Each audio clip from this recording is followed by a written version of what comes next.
आज अमरकंटकेर द्वितीय पर्व। आज 25शे डिसेम्बर सकालबेला मा नर्मदार मंदिरे गिये ताके प्रणाम करे सामनेर दोकानगुलोय देखलाम बेश अद्भुत देखते किछु रुद्राक्ष बिक्री होच्छे। जानि ना एगुलो कि। एरपर आमादेर बोलेरो गाड़ी ठीक करा छिलो, सेई गाड़ीते आमरा चललाम अमरकंटकेर साइट सीइंग देखते। एखाने जे साइट सीइंगगुलो आछे আমরা যে হোটেলে উঠেছি সেখান থেকে অনেকগুলোই পায়ে হেঁটে যাওয়া যায়, কিন্তু যেহেতু আমাদের গাড়ি অনেক আগে থাকতেই কলকাতা থেকেই ঠিক করে রেখেছিলাম, তাই এইবার গাড়ি চড়ে আমরা চললাম বিভিন্ন জায়গায় দেখতে। আগেই যাচ্ছি দূরেরগুলো। এখন যাব শ্রী কল্যাণ সেবাশ্রম। এটা একটা আশ্রম, খুব সুন্দরের গেট আপ। মন্দিরটা নতুনই, বেশ চারিদিকে ঝকঝক তকতক করছে। কিন্তু মন্দির চত্বরে মূল মন্দিরে ঢোকার সময় আমরা যেই ফটো তুলতে গেছি, সিকিউরিটি তো রে করে তেড়ে এলো, কোনো ছবি ভেতরে নেওয়া যাবে না। ভেতরে অসংখ্য সুন্দর সুন্দর দেবদেবীর মূর্তি, সেখানে তখন আরতি চলছে। কি করব, ভেতরটা প্রণাম করে এসে বাইরেই আমরা কিছু ছবি তুললাম। এটা মূলত শিবের, কিন্তু শিব একা নয়, এখানে সব রকম দেবদেবী রয়েছে। বুঝলাম এই আশ্রম মানে এখানে তো বিভিন্ন ধর্মের মানুষ আসে। এরপর আমরা চললাম কবির বট দেখতে।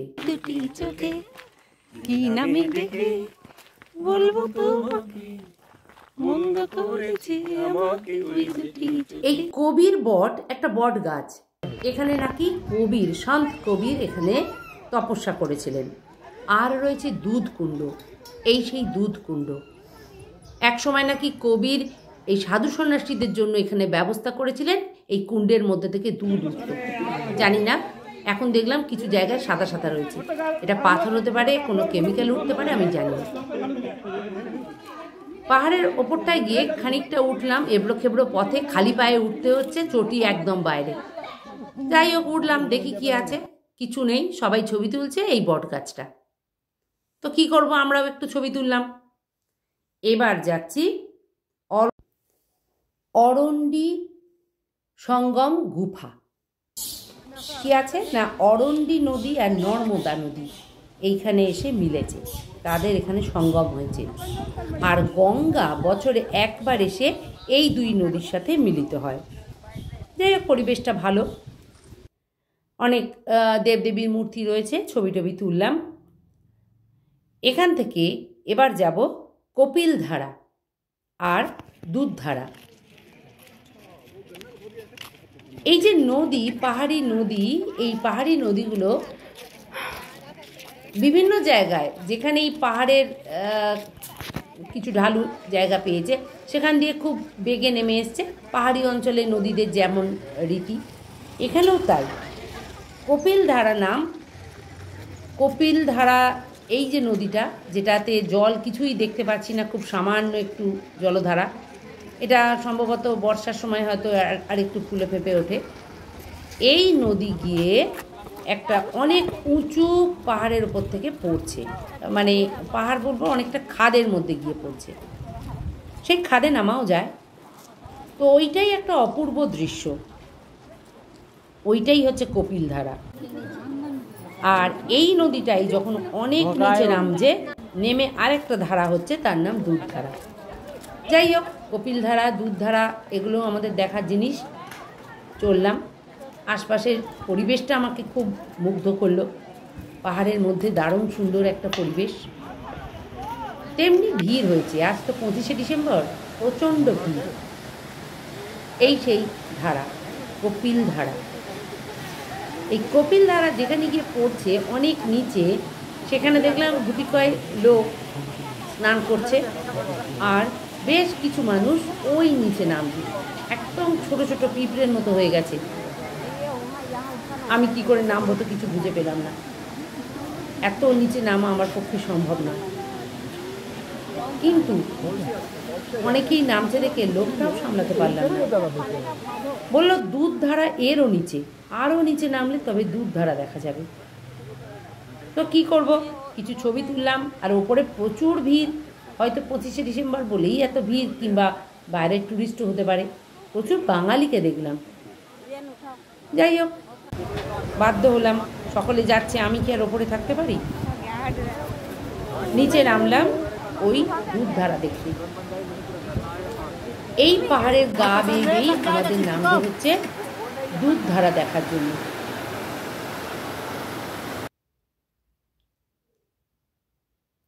সকলের সঙ্গে আমিও পা মেলালাম। তবে একটা জিনিস, পাহাড়ের গা বেয়ে আরও ছোটো ছোটো অনেক নদী ঝর্ণা নেমে আসছে, যেগুলো রাস্তাগুলোকে ভিজিয়ে দিচ্ছে। তো সেখান দিয়ে রাস্তা যাওয়াটাও খুব একটা রিস্ক হয়ে যাচ্ছে, কারণ অনেক পাথর দিয়ে পিছলে হয়ে আছে। একদম নিচে এই সেই দুধধারা। তো ওখানে যারা সন্ন্যাসী গোছের একজন দুজন লোক ছিল, তারা তো দেখলাম ছবি করে নামা যাবে না, ছবি তোলা যাবে না, সব অনেক অনেক কিছু রেস্ট্রিকশন। তো দুধধারা কেন, আমি এটাই জানতে চাই না। বলছে জলটা যেটা পড়ছে দুধের মতো লাগে। চুরি না, জলটা একটু পড়ছে পড়ছে বলে তো এরকম একটা ফেনা মতো লাগবে। তো যাই হোক, এখানে দুটো গুফা রয়েছে, এখানে সাধু সন্ন্যাসীরা ধ্যান করতেন। তো এই গুফার মধ্যে একটা সন্ন্যাসীর কোনো বৈশিষ্ট্য বা এরম জাতীয় কিছু একটা মূর্তি, অনেকেই বললো এখানে বশিষ্ঠ মুনির মূর্তি আছে এই গুফার মধ্যে। জলটা বরফের মতো ঠান্ডা। আর যা হয়, প্রচুর লোক যেহেতু এসেছে আজ 25শে ডিসেম্বর, নানানভাবে এনজয় করছে। আমরাও এই জায়গাটায় খুবই ভালো লাগলো। আমার তো ভালো লাগলো সব থেকে প্রাকৃতিক পরিবেশ। অত ধারা, কপিল ধারা, দুধধারার থেকেও আমার বেশি ভালো লাগলো এখানকার প্রাকৃতিক পরিবেশ।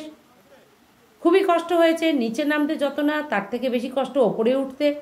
এতগুলো সিঁড়ি দিয়ে নিচে নেমেছি, এতটা ভাঙাচোরা পথ দিয়ে নিচে নেমেছি, এইবার আবার এইটা ওঠার পালা। খুবই চিন্তা, কি করে আমি উঠবো এই ওপরে। কিন্তু পরিবেশটা, এই যে একটা জলের সুন্দর আওয়াজ, জল পড়ার আওয়াজ, এই পরিবেশটা, এটাই আমাকে মুগ্ধ করে দিয়েছে। এবার এই কপিলধারা আর দুধধারা দেখা হওয়ার পর আমরা এবার যাচ্ছি জলেশ্বর ধাম।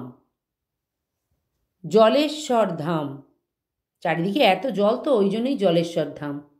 ভেতরে শিবলিঙ্গ রয়েছে, আর আশেপাশে অনেকগুলো দুর্গা মন্দির রয়েছে। মানে ওরা বলে শেরাওয়ালি, 8 হাতের দুর্গা।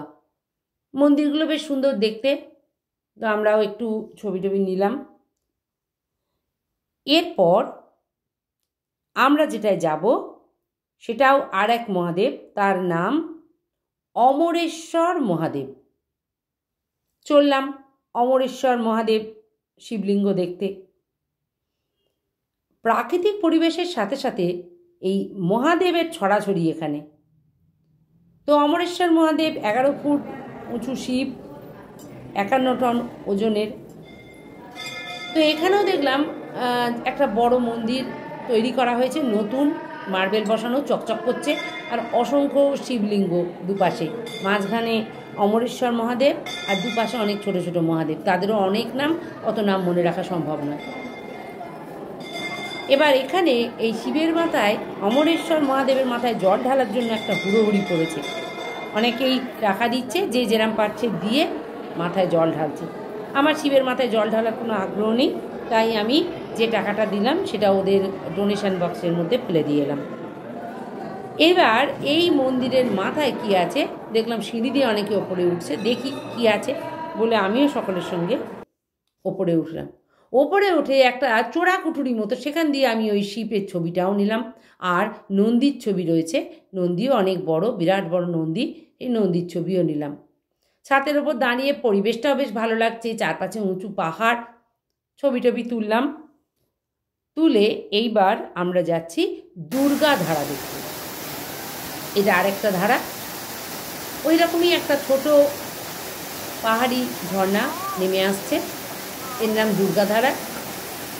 অ্যাকচুয়ালি এখানে অনেক ছোটো ছোটো এরকম যে পাহাড়ি নদীগুলো সেখান থেকেই সুযোগ পেয়েছে, নেমে এসছে ধারা আকারে, আর সেটাই একটা টুরিস্ট স্পট বানিয়ে দিয়েছে। যাই হোক, এরকম পাহাড়ি ঝর্ণা তো আমরা চট করে দেখতে পাই না, ভালোই লাগলো। আর যখন গেছি তখন সবকটাই আমরা কভার করে আসবো। এই পাহাড়ি ঝর্ণার ধারে সকলে একটু বিশ্রাম নিল, কারণ অনেকক্ষণ ধরেই গাড়িতে করে ঘোরা হচ্ছে আর এত উঁচু পথ আমরা পেরিয়ে এসেছি। এইবার যাব জৈন মন্দির দেখতে।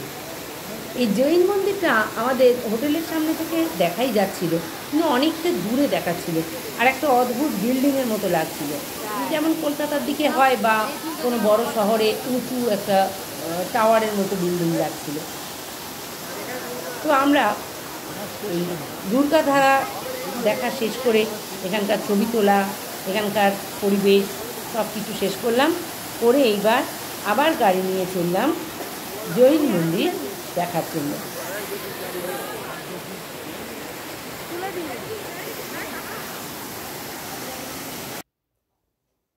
আসলে এখানে বিভিন্ন ধর্মাবলম্বী মানুষের বাস। জৈনদের জন্য বেশ অনেক জায়গাতেই আমরা মন্দির দেখেছি। এই জৈন মন্দিরটা আমার একটু অদ্ভুত লাগলো। তো জৈন যে ভিতরে যে মন্দির, জৈনদের যে মন্দির, এই ভিতরের এই মূর্তির ছবিটা আমাকে কিছুতে নিতে দিচ্ছিল না। যাই হোক, এরপর গেলাম মাহে কি বাগিয়া। মাহে নদী এখান থেকে উৎপত্তি হয়েছে, এই কুণ্ড থেকে। মাহে নদী, এটাও পশ্চিম বাহিনী একটি নদী। এই নদী এখান থেকে উৎপত্তি হয়েছে। এরপরে গেলাম শ্রীযন্ত মন্দির। এ একটা অদ্ভুত মন্দির। মন্দিরটা আর পুজো হয় না, বন্ধ হয়ে পড়ে আছে। অনেক রকম কল্প কাহিনী চারিদিকে ছড়িয়ে রয়েছে এই মন্দির ঘিরে। এক রহস্যজনক মন্দির, কিন্তু এত সুন্দর মন্দির, মন খুশিতে ভরে গেল। কিন্তু মন্দিরটার ভেতরে আমাদের যাওয়া বন্ধ, কারণ মন্দির বন্ধ হয়ে গেছে। এখানে তন্ত্রমন্ত্রের সাধনা চলত। যিনি পুরোহিত ছিলেন তিনি মারা যাওয়ার পর থেকে নাকি এই মন্দির বন্ধ। ফিরে এসে নর্মদা নদীর পাড়ে গেলাম, নর্মদার ছবি তুললাম। আজ রাতেই আমাদের এখান ছাড়তে হবে, অনেক রাতে আমাদের ট্রেন। পেন্ডা রোড স্টেশন থেকে এবার আমরা যাব পিপারিয়া। অনেক রাতে ট্রেন, আমরা গিয়ে পৌঁছলাম স্টেশনে। এরপর আগামী পর্বে।